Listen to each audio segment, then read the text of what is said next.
नमस्कार दोस्तों, आज हम लोग चर्चा करेंगे गायत्री प्रोजेक्ट्स के रिजल्ट्स के एनालिसिस की। और आदित्य बिरला कैपिटल का क्वार्टर 3 का रिजल्ट आ गया है, उसकी डिस्कस करेंगे। साथ ही दोस्तों हिमा सिंघिका का रिजल्ट भी आ गया है, इसकी भी डिटेल्ड एनालिसिस करेंगे। और तीनों ही एक रेंज बाउंड कह सकते हैं कि अंडर 200 रुपीज़ शेयर हैं, 100-150 के नीचे के शेयर हैं, छोटे स्टॉक्स हैं, स्मॉल कैप के स्टॉक्स हैं। तो अब हम लोगों को क्या करना चाहिए, इस लेवल पे पर्टिकुलर लेवल पे बाई करना चाहिए, सेल करना चाहिए, होल्ड करना चाहिए, क्या करें।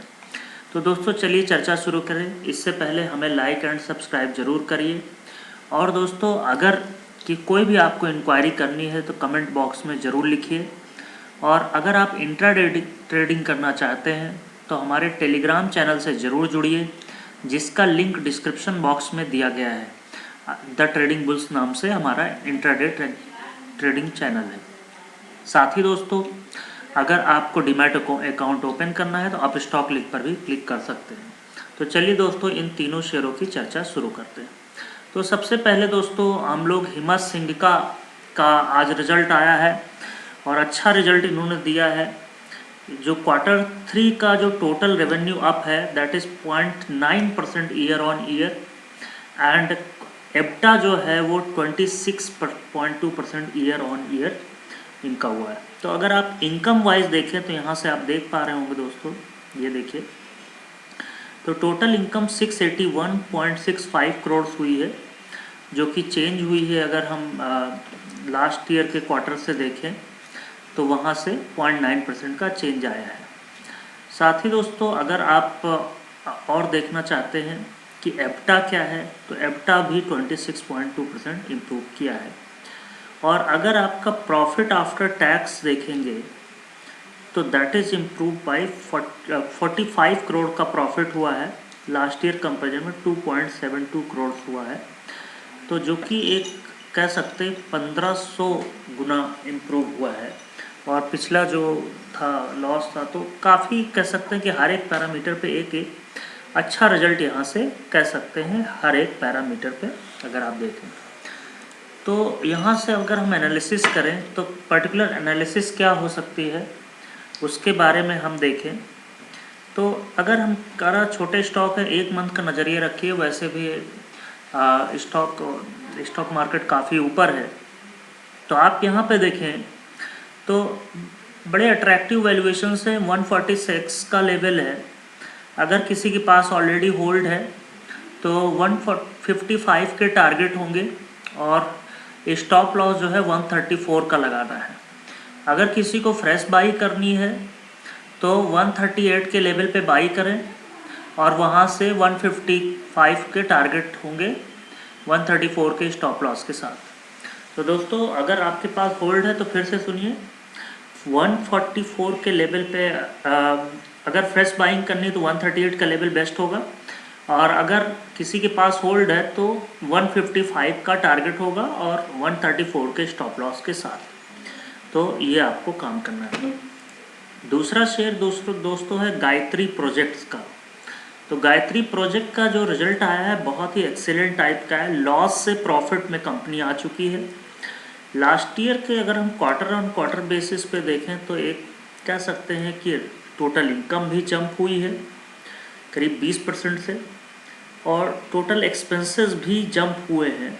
लेकिन ओवरऑल जो प्रॉफिट आप देखेंगे तो वो बहुत ही ज़्यादा बढ़ गया है, जो कि कह सकते हैं यहाँ से 184 करोड़ का कह सकते हैं लॉस हुआ था।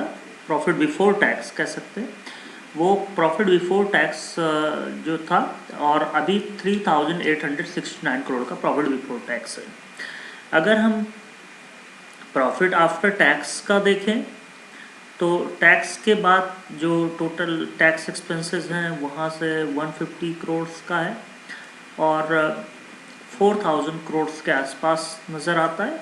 और यहाँ पे कह सकते हैं कि 333 करोड़, तो ये हमारा नज़र आ रहा है। तो कह सकते हैं कि लॉस से प्रॉफिट में कंपनी आई है, काफ़ी अच्छी कंपनी है और लगातार इसमें डिक्रीजिंग होता रहा है। अगर आप पिछले कई सालों का चार्ट देख लीजिए, मैं ऑल चार्ट सेलेक्ट करके दिखाता हूँ तब आप देखिए तो एक लगातार एक कभी ये शेयर आपका 200 के लेवल पे भी होता था, वहाँ से करेक्ट होते होते लगभग 8, 9, 10 रुपये पा गया, क्योंकि लॉस में कंपनी चल रही थी। अभी क्या है, प्रॉफिट में आई है, तो क्या उस लेवल को रीच कर सकता है? अगर हम पिछले 1 साल का परफॉर्मेंस देखें तो पिछले 1 साल में इस शेयर का लगभग कंसोलिडेशन जोन लगभग 17 रुपये के आसपास था, वहाँ से ब्रेकआउट देते हुए और 29 रुपीज़ पे अपर ट्रेंड लगा और वहाँ से ये अब करंटली अपर लेवल पे आया है। तो कह सकते हैं कि कोरोना के पहले का लेवल जो है इसने अचीव कर लिया है और अब इसमें और अपसाइड मोमेंटम देखने को मिल सकते हैं।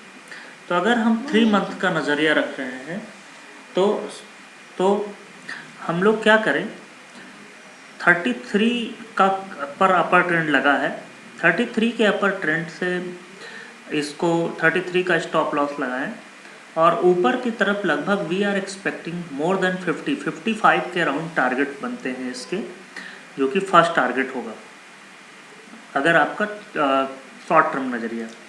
अगर आप 1 मंथ के हिसाब से देखते हैं तो जिस हिसाब से आज वॉल्यूम्स आए रिजल्ट्स के बाद और फिर से थोड़ी सी प्रॉफिट बुकिंग देखने को मिली, तो डेफिनेटली अगर आप 47 के आसपास जाता है तो इस पर प्रॉफिट बुक कर लें और एक छोटा सा स्टॉप लॉस लगाइए 40 रुपीज़ का।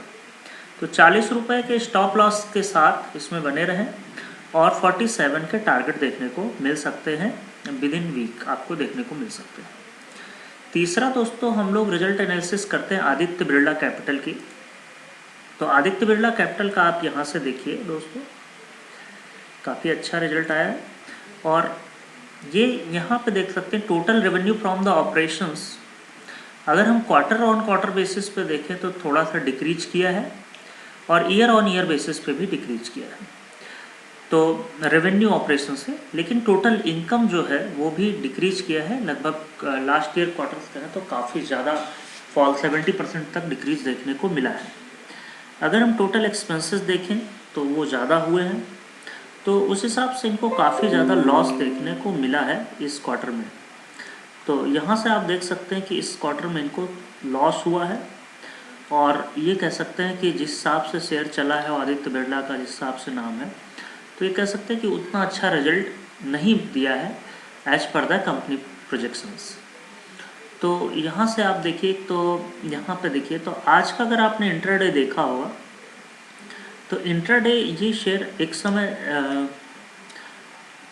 92 रुपीज़ के आसपास था, वहाँ से लगातार करेक्ट होके 89-90 रुपीज़ के आसपास आया। तो अभी क्या करना है, अगर हमारा नज़रिया शॉर्ट टर्म का है तो ऑलरेडी शेयर काफ़ी ज़्यादा चल चुका है। ये शेयर लगभग कह सकते हैं पिछले 6 महीने में देखें तो इसका एक बेस है 60 रुपये के आसपास, वहाँ से ये 90 रुपये के लेवल तय कर चुका है। तो कोशिश यही करिए कि इसमें प्रॉफिट बुक कर लें और फ्रेश एंट्री ना करें। फ्रेश एंट्री के लिए जो सही जगह होगी वो लगभग 60 रुपये के आसपास होगी, तब तक का हमें इंतज़ार करें। और अगर 1 साल का नज़रिया है उसमें भी आप देखिए तो भी अभी इसमें काफ़ी ज़्यादा अपसाइड मोमेंटम है और जिस हिसाब से रिजल्ट दिया तो थोड़ा सा निराशा ज़रूर होगी और थोड़ा सा करेक्शन देखने को मिल सकता है। हालांकि कंपनी बहुत बढ़िया है, इसलिए कोई दिक्कत की बात नहीं है। तो ये थी दोस्तों रिजल्ट एनालिसिस तीनों ही शेयरों की। उम्मीद पसंद आई है तो हमें फॉलो करिए, द ट्रेडिंग बुल्स नाम से जाने जाते हैं।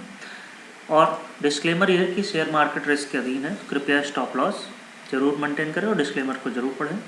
थैंक यू दोस्तों।